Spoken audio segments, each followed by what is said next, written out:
I was taking my BMW back to California from Atlanta, Georgia.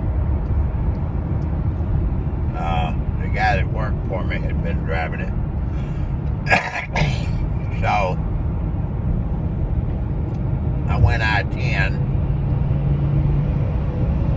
and just as I got west of San Antonio, he was out there, and the reason I picked him up, it was sleeting.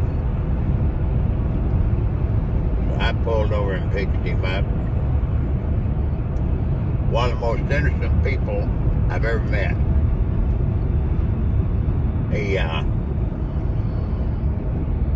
He told me 17 years before that, he's from Wisconsin. 17 years before that, he just left home, didn't tell nobody he's leaving. He hadn't been in contact with him since. And he'd just been traveling the roads. And so I listened to his stories. One of the things he told me, the most dangerous ones to pick him up was truck drivers. Because those bastards would try to rape him, you know? That's the kind of truck drivers you got out there. But anyway, he told me a lot of different stories, and he was going back to Orange, California. That was down below where I lived.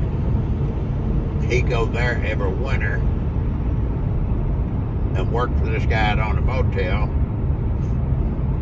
and the guy would give him a room and pay him on top of it. So I guess he liked that pretty good. But here's the problem. The buffalo smelled like a buffalo. So I tried running the sun's door back so to get rid of some of the stink. Well, that stirred it up. Well, the buffalo knew what I was doing.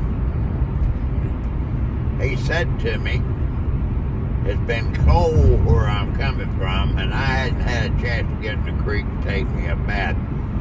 He said, "George, I really hate it that I smell like this, okay?" He said, "Now feel free to pull over and put me out anywhere you want to, you know?" So we got to Fort Stockton, Texas. I said, "Buffalo, I just can't handle this anymore." He said, "I understand." So I let Buffalo out at the exit, right? And I went on into town to fill up with gas. And this Texas Highway patrolman pulled in, got out of his patrol car, come over to talk to me. He said, "Sir, now I thought you was a space shuttle coming back in as fast as you was going. And out there in West Texas, a lot of times I do 110, 120, 130. You know? And that highway patrolman told me, I forget what I had that indicated to him I was a veteran. He said, first of all, the Texas Highway Patrolman's not going to give you no citation. We just asked you to slow down." I said, "Yes, sir." He said, "I seen you drop off that hitchhiker up there." I said, "Yes, sir, I did." I said, "His name's the Buffalo, and he smelled like one, and I had to get rid of him." I said, "I picked him up in a sleet storm just west of San Antonio. Yeah.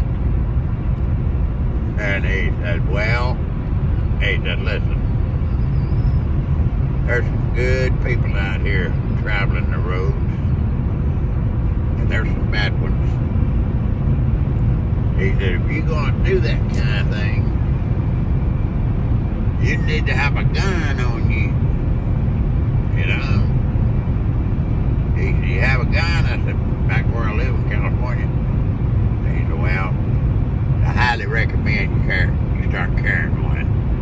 You know? He said, if you pick something up, have the gun in a situation where they can't see it. He says, can you fire left-handed? I said, yes, sir. He said, put the gun down by your seat on the left-hand side. You know? If anything starts, he said, by God, you can shoot them. I said, what's going to happen to me if I shoot and kill somebody? He said, nothing.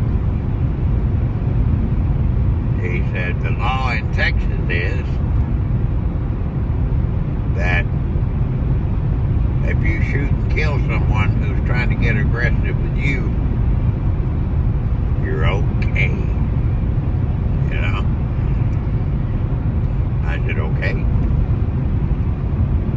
So for a long time after I got back to California, I started carrying that 38, you know?